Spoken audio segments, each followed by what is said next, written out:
Hey y'all, Bill Quirk with the Defensive Training Group and ShootGTR. It's Wheel Gun Wednesday, so today we thought we'd do a quick video talking about different types of revolvers and whatnot. Now, ordinarily, as most of you know, my preference is for a semi-automatic pistol, but I see a lot of students, especially newer students, that come in with some kind of a wheel gun, some kind of a revolver, and there's some myths about them that I wanted to talk about. There's some misconceptions. They're still good, they're still very viable, but you need to know what you're getting into before you make that purchase or before you show up and want to do something with a wheel gun. So I've got a bunch of different wheel guns laid out here.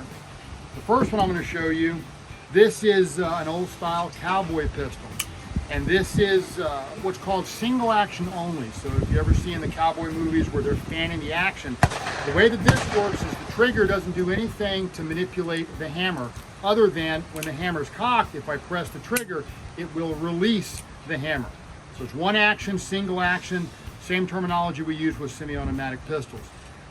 In this case, the cylinder does not rotate out like you'll see on the more modern revolvers. There's a loading gate that opens on the side here, and that allows the cylinder to freely spin, and you can insert your cartridges and go from there. Okay, so we'll put this one down. Now we're going to get into our more modern revolvers, and revolvers take many different shapes and sizes, and you have revolvers that are geared towards plinking, revolvers that are geared towards hunting. In the case of what I brought, my revolvers, these are all geared towards defensive use, concealed carry, home defense, that type of thing. So the first one I'll show you, this is slightly customized. This started out life as a Smith & Wesson Model 6438 Special. It was a police trade-in when I got it, and my gunsmith, Robert Wilson, that works with us at the range now, cut the barrel down from 4 inches to 3 inches, switched the sights, gave it a nice finish, and slicked up the action. So this one is probably a 1980s vintage, give or take, and but this typifies a good fighting revolver, a good combat revolver. What we've got is the cylinder swings out when you want to reload. It's a 6-round capacity. I'll talk about this in a little bit. This is your ejector rod, and when we're looking for revolvers, a full-length ejector rod is going to give you an advantage when it comes to reloading. I'll talk about that in a second. This has got fixed sights, which if you've got a gun that is dialed in and you need to figure out with your ammunition and your sights where it's going to print and whatnot, but once you get it dialed in, very robust, not likely to break, not likely to get bumped or anything, and this can be a good choice. So moving on, this is a more modern version. This is a late 2000s production from the Smith & Wesson Performance Center, and this is a good example of the evolution of your fighting revolvers. So traditionally we call these 6-shooters, and you have 5-round capacity guns, 6-round. In this case, you have a 7-round capacity, so we've upped the capacity by 1 round, and otherwise it's the same as what I showed you. Now this one originally had adjustable sights, and I replaced it with this unit from Cylinder and Slide, which is a fixed unit, and got a new front sight that I was able to dial in the point of aim, point of impact for the ammunition that I was using. So I replaced the grips as well, slicked the action up. Very good, solid, defensive fighting revolver. Now this is what we normally see. This is the most common revolver that shows up in classes or shows up in the hands of a new shooter. This is what's called a J-frame. This is a Smith & Wesson product. Kimber makes something that's similar in size. Taurus makes something that's similar in size. Ruger makes some smaller revolvers, but the Smith & Wesson is the most common, and the frame designation that they give it is a J-frame. So good revolvers, but they're frequently presented as being good beginner guns, and I really disagree with that. These are professional weapons because they have several features intrinsic to them that make them more challenging to shoot. They can still be effective, but they are more challenging. So this one is double action only. There is no exposed hammer. The hammer is concealed, which makes it more snag-free if you're going to keep it in a pocket holster, in a bag of some sort. But it means that the trigger is double action only. So when I press the trigger, as I press the trigger, it cocks and releases the hammer. So I get 2 actions. As opposed to the single action one I showed you first, this is double action. And double action only because the hammer is concealed within the frame. So that means that I have a longer, heavier trigger press every single shot, which can make it a bit more challenging to shoot. Very short barrel, so my sight radius is very short. And on the standard versions here, the sights are serviceable, but they're very, very basic. You have generally a black or silver notch if it's a stainless steel or a blue gun, and then just a ramp that's the same color as the frame. So it can be hard to line up. This is a slightly enhanced version and has a slightly wider rear sight and then a more high-vis front sight, which makes it a bit easier, but still it does present some challenges. The other big thing we deal with here is it's a small gun, and there's not a lot of grip to hold on to, and there's not a lot of weight to help you manage that recoil. This particular gun is what's called scandium, which is an aluminum titanium, I think it's titanium, mix. It's got aluminum in it, and it's very, very light, put it that way. Don't quote me on what it's actually made of. But as a result, not a lot of weight to control the recoil of the 38 caliber round. This one's actually chambered for .357 Magnum as well, but I only carry 38s in it. So smaller gun, lightweight, with still a full pistol cartridge, so you have a lot to hold on to when you're firing this thing.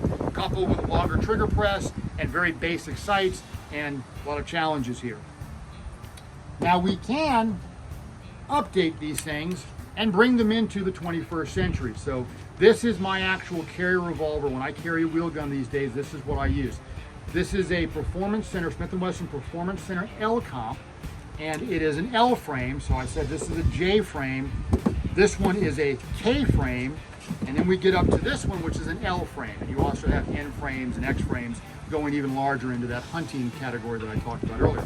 But the L frame is a good, solid, gives you a lot to hold on to, good weight. This is all steel, 7-shot capacity, and I'm able to mount a red dot. So as we know from other videos, I'm a huge fan and believer of the red dot system, and now I can put one on my fighting revolver as well. I'm still tweaking this one to try and get some sort of co-witness.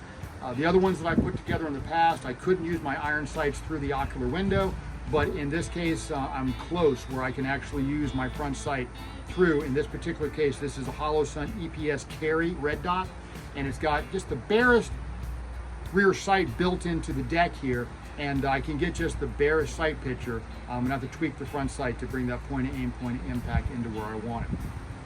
But like I said, if I'm gonna carry a wheel gun, this is the one that I'm gonna carry. So these are just some of the different guns that I use. Let's talk about the pros and the cons. Go into a lot of gun shops. The reason that they push these on newer shooters is they say they're very simple. Very, very simple, anyone can handle it. And that's true, but it's not true. Back in the day, it was common, back when I started my law enforcement career, we were just getting into semi-automatics as general issue. And it was not uncommon for people to say that a semi-automatic was a jam-o-matic, and your revolver was very, very reliable. And it was 6 for sure with what they would say. That's not the case, especially now. Your modern semi-automatic pistol, so like my Glock here, this thing has run lots and lots of ammo with no problems whatsoever. Most of my semi-automatics are very, very reliable, certainly the ones that I trust my life in. Very, very reliable, will go thousands and thousands of rounds without any problems. And if I do have a malfunction with one of these, because they do happen, I can clear it very, very quickly. Now, compare that to a revolver. These are very, very reliable. A good, solid revolver, good quality revolver is very, very reliable, but they can malfunction as well. And the thing is, if you look inside one of these things, they're very intricate. They're kind of like an old school watch with lots of gears and whatnot that have to work together to maintain timing. So if one of these malfunctions, and that does happen, frequently what you'll see is that it's a malfunction that cannot be readily fixed in the field. So my semi-automatic, I can clear quite quickly and clear most of my malfunctions. With these, when they malfunction, which isn't common, sometimes those malfunctions are going to require more effort, maybe even a gunsmith, to get them fixed. In both cases, ammunition can be a big issue. You'll see with certain smaller revolvers particularly, they're set up so that they can only chamber certain loads within the caliber, whether it's 38 or .357 Magnum. Different loads may be marginally longer, and the cylinder may be set up in order to maximize the size, only to accept certain types of ammunition, certain length of those cartridges. If you have primers that are out of spec, that can cause problems where you get a drag of the cylinder and the gun will not fire, won't fire reliably, things like that. So these can have malfunctions. The other issues we encounter, the other challenges is the word I like to use, we encounter with a revolver is limited ammunition capacity. So when you're shooting a revolver, if you're going to use one for serious purposes, understand you are going to be manipulating this a lot more than you will a comparable semi-automatic. So in this case, I've got 6 rounds. The other ones I showed you were 5 or 7 rounds. In this one, I have 17 rounds in my magazine, plus 1 in the chamber. So obviously I'm going to be reloading a lot less with my semi-automatic than I am with my revolver. And we'll talk about some reloading things in a second, but that's another consideration. Final consideration is with my semi-automatic pistol, as I shoot the gun and the slide reciprocates, the action of that reciprocation absorbs a lot of that recoil energy. Whereas in the case of the revolver, there is no slide, so I absorb all of that recoil energy when I shoot the weapon. Not insurmountable, but it is something of which to be aware. These can have stout recoil, especially the smaller, lighter guns, as I mentioned with this J-frame. This weighs about 13.7 ounces unloaded, and so you get a bit of a thump when you're shooting one of these. None of these are insurmountable. If you like revolvers, if you have a good one, you can learn to shoot it very well. These are just things I'm mentioning so that you have all the information to make the best informed decision for you. Last thing we'll talk about is reloading.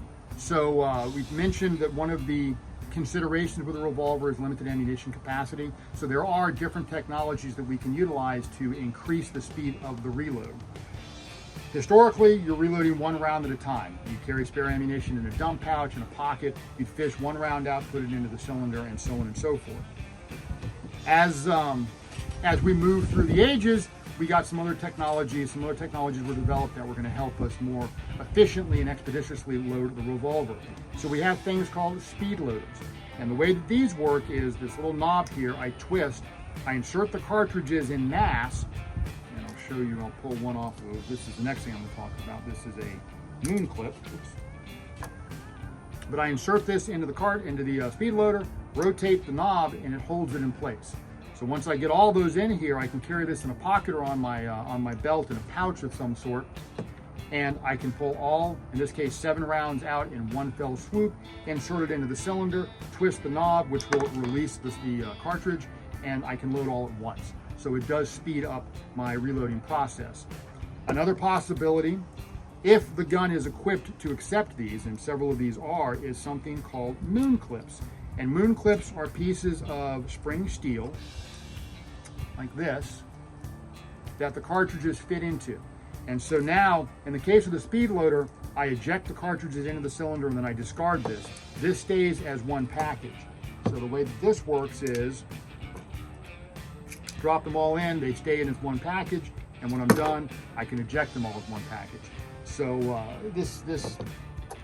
these are nice. If you can find a way to carry them, you can't just shove these in a pocket because this can get bent, which is going to impede the ability of the cartridges to fit into the cylinder. But if you can put them into a pouch or something, that can be a very efficient way to carry more ammunition. And I wear them on my belt just like I do my spare magazine for my semi-automatic pistol. The final thing that I'll talk about for reloading devices are what are called speed strips. And Bianchi initially came out with this concept many, many years ago. These are actually from a company called Tough Products out of California. A good friend of mine runs that company, Nancy. But you get these in various lengths. You can get them, this is a 7-shot, you can get them in 5 shots, and so on and so forth for the different calibers. And what happens here, where are my cartridges, is you fit the cartridges, and it's kind of hard to get them in there, but they slip into the groove and hold in so that they're in a row like this. And then what you'll do is when you go to reload the revolver, you'll peel one off, peel the next one off, and it's not as fast as a speed loader or as moon clips, but it's more efficient than having just a bunch of loose rounds in a pocket or in a pouch. This allows you to keep them all together, and it's very flat going into a pocket. This little gizmo right here is just a belt clip thing from Neomag called the RAS, the R-A-S-C. That is just, it gives you that clip there and a little bit more to hold on to when you're trying to feed those cartridges into the cylinder. So I said earlier on that a consideration is your ejector rod. And so just to finish up with that, in the case of this, the ejector rod on the shorter barrel revolvers is not long enough to actually eject the cartridge all the way. Whereas on one of the longer revolvers, it's actually enough that I can eject that cartridge with a single press of the ejector rod. And I'm not going to get into that too much. That's just something I wanted to mention, but that's something that we mostly address with technique when you reload these things, because that is something that you're going to have to do more often, given that it is a limited capacity weapon. So that's talking about our revolvers for Wheel Gun Wednesday. As always, if you have any questions, feel free to reach out, leave us a comment below, click the like, and y'all stay safe.